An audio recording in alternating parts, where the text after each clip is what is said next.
বিসমিল্লাহির রহমানির রহিম। আসসালামু আলাইকুম। আজকের আয়োজনে থাকছে বাংলা থেকে কয়েকটি গুরুত্বপূর্ণ প্রশ্ন সমাধান। পুরো আয়োজনটি মন দিয়ে দেখতে থাকুন।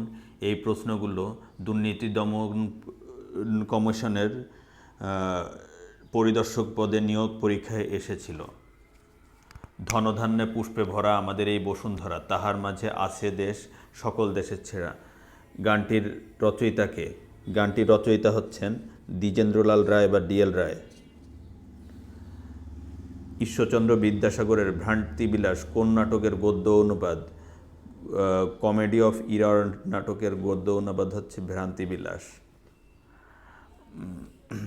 কোনটি ঠিক?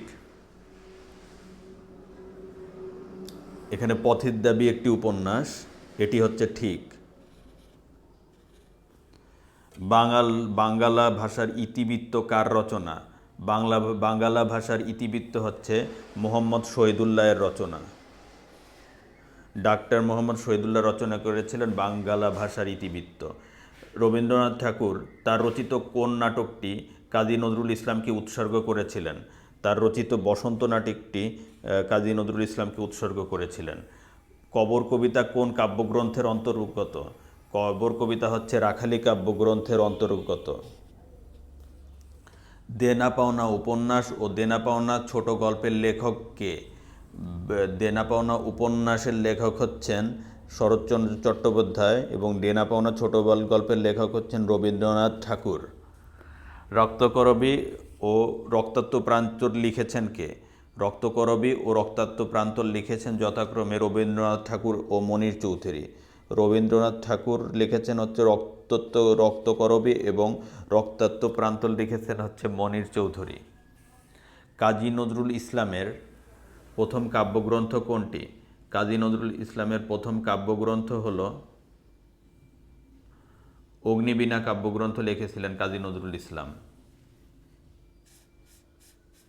রূপসী বাংলার কবি বলতে কাকে বোঝানো হয়? কবি জীবনানন্দ দাশকে বোঝানো হয় হচ্ছে রূপসী বাংলার কবি বলতে। যা চিরস্থায়ী নয় এর সংকুচিত পাদ কোনটি? যা চিরস্থায়ী নয় হচ্ছে নশ্বর। নিচের কোনটি শব্দের আগে বসে? উপসর্গ হচ্ছে শব্দের আগে বসে। পর্যালোচনার সঠিক সন্ধিবিচ্ছেদ কোনটি? পরি প্লাস আলোচনা, এটাই হচ্ছে পর্যালোচনার সঠিক সন্ধিবিচ্ছেদ। চন্দ্রের নয় সুন্দর মুখ, চন্দ্রমুখ, এটি কি? এটি একটি উপমান কর্মধারয়ের সমাস। পৃথিবীতে কে কাহার? এই বাক্যে পৃথিবীতে পদটি কোন কারকে কোন বিভক্তিতে সম্পন্ন? অধিকরণ কারকে সপ্তমী বিভক্তিতে সম্পন্ন হচ্ছে পৃথিবীতে কে কাহার। তাপ শব্দের বিপরীতার্থক শব্দ কোনটি? তাপ শব্দের বিপরীতার্থক শব্দ হচ্ছে সত্য। ধাতুর শেষে অন্ত প্রত্যয় যোগ করলে কোন পদ গঠিত হয়? ধাতুর শেষে অন্ত প্রত্যয় যোগ করলে বিশেষণ পদ গঠিত হয়। লেফাফা দুরস্ত বাগধারাটির অর্থ কী? বাইরে ঠাট বজায় রেখে চলা। বাইরে ঠাট বজায় রেখে চলা, এটা হচ্ছে লেফাফা দুরস্ত বাগধারাটির অর্থ। এবার আমি পরীক্ষায় উত্তীর্ণ হয়েছি, এটা কি? এটা হচ্ছে পুরাঘটিত বর্তমানকালের উদাহরণ। ধন্যবাদ ভিউয়ার্স, আজকের ভিডিওটি এ পর্যন্তই। আজকের আয়োজনে ছিল 19টি গুরুত্বপূর্ণ বাংলা প্রশ্ন সমাধান যা দুর্নীতি দমন কমিশনের নিয়োগ পরীক্ষায় এসেছিল। আপনাদের যদি আমার ভিডিওগুলো ভালো লেগে থাকে তবে আমার চ্যানেলটি সাবস্ক্রাইব করুন এবং নতুন নতুন ভিডিওর আপডেট পেতে পাশে থাকা বেল আইকনটি প্রেস করে দিন।